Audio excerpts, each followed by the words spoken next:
So I am on day 3 and I should have recorded a video yesterday, but I was just really out of it. This is day 3 of my myomectomy surgery and I am being discharged.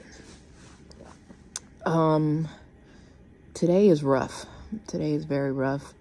I thought by now that I would at least be like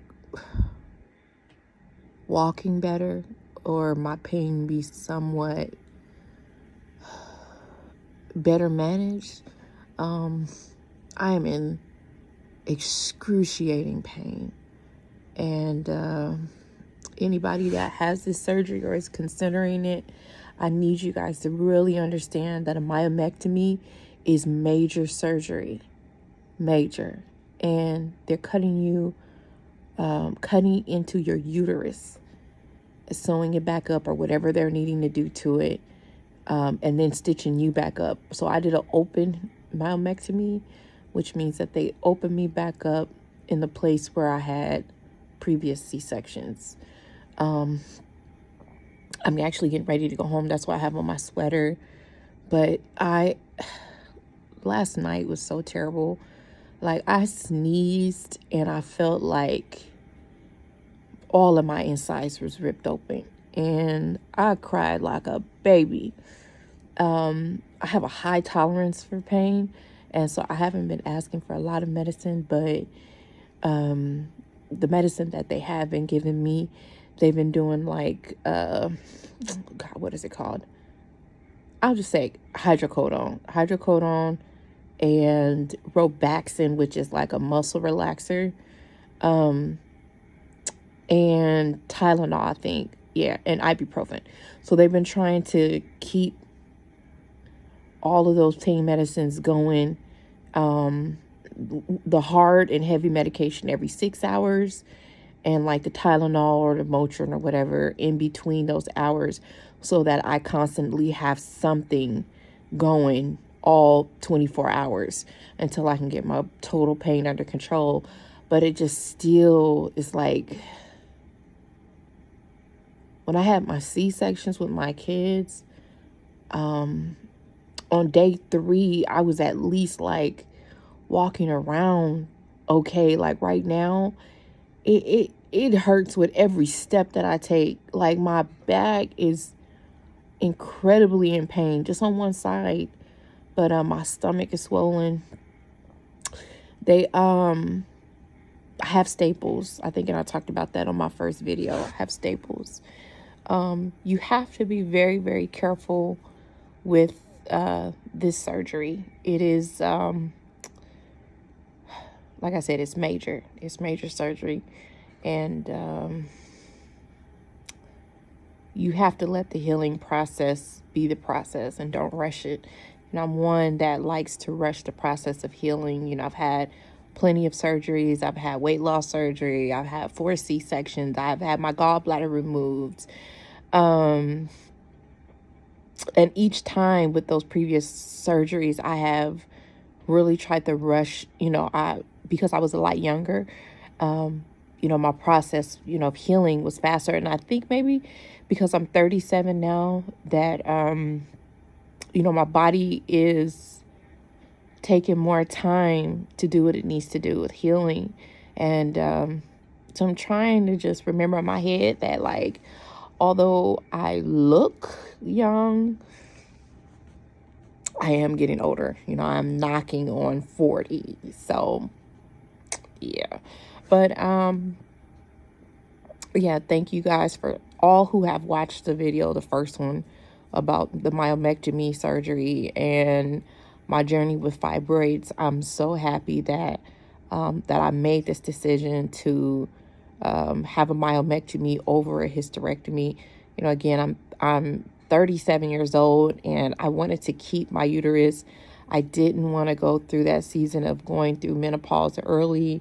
Although if everything was going okay with my ovaries, they could have did a partial hysterectomy, and I could have kept my ovaries, which wouldn't have sent me into menopause early. But still, there was that risk, that if they did do the hysterectomy, that it could have sent, they would have had to take everything else out. And I just didn't want to go through that before my time. I still want my body to go through its natural, the natural progression of life, as a woman. Also, mentally, I did not want to feel like I was losing my womanly stuff. You know what I'm saying? It's like our reproductive systems, our reproductive organs are like what make us feel like we are women, and I battled with that greatly during this time, leading up to this surgery, that if I did do a hysterectomy, I wouldn't feel like a woman. And although I technically can't have any more children because without intervention, because after my last birth, I got my tubes tied, but it has been a topic of conversation for another child. And although I would, of course, according to the doctors, I would have to do in vitro, that would have to be the option I would have to go through if I wanted to have another child. I wanted that to be my option. I didn't want anybody to take that away from me. I already took having a child naturally away from myself by having getting my tubes tied after I had my daughter. I was like, I have my daughter, have my girl, that's it. And I wish that, and when I got my tubes tied, I was in my 20s, and I wish that I would have not done that.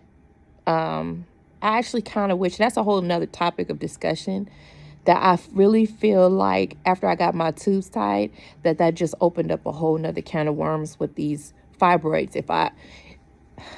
If I could really kind of pinpoint where it could have triggered from, I really do believe it could have triggered from that.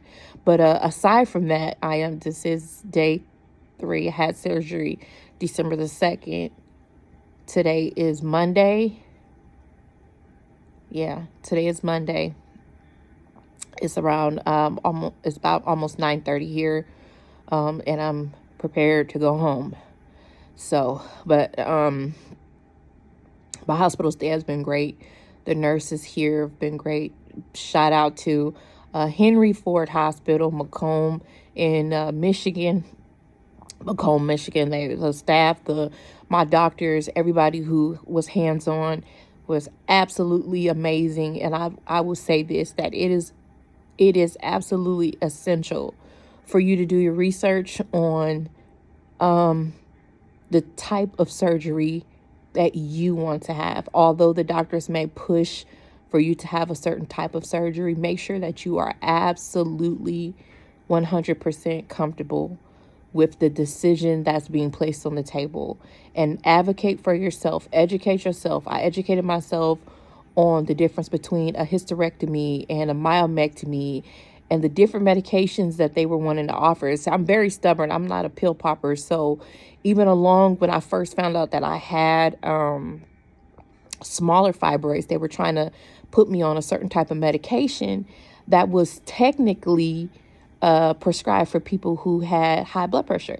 And I didn't agree with that. I didn't want to be on a medication that was really technically supposed to be used for something else, just to take care of fibroids. And that just didn't make any sense. And according to what I was researching, is if I got on this medication, I would be stuck on this medication for the rest of my life. And I don't want to take something for the rest of my life if I don't even have that issue. I don't have high blood pressure. I don't have high cholesterol. I don't have those issues. So I didn't want to take a pill for that issue. Another thing that was kind of put on the table was birth control pills. And I didn't want to do that either. I didn't want to first off, I'm not able to get pregnant. And although,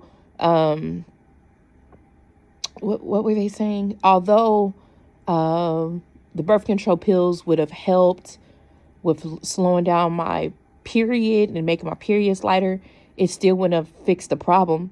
my fibroids were still growing. They were still there. So again, there was no sense, and I can't get pregnant anyway. I got my tubes tied. So what's the point of me taking that? So I really kind of was looking at the pros and the cons of, you know, if I take this pill, what is the what ifs? You know, why that doesn't make sense. So I was really adamant about going this direction and just killing the problem all at itself versus taking a bunch of pills or doing a bunch of other things that could result in creating another issue that I didn't even have. So, you know, educate yourself again on what's going on. So that's it.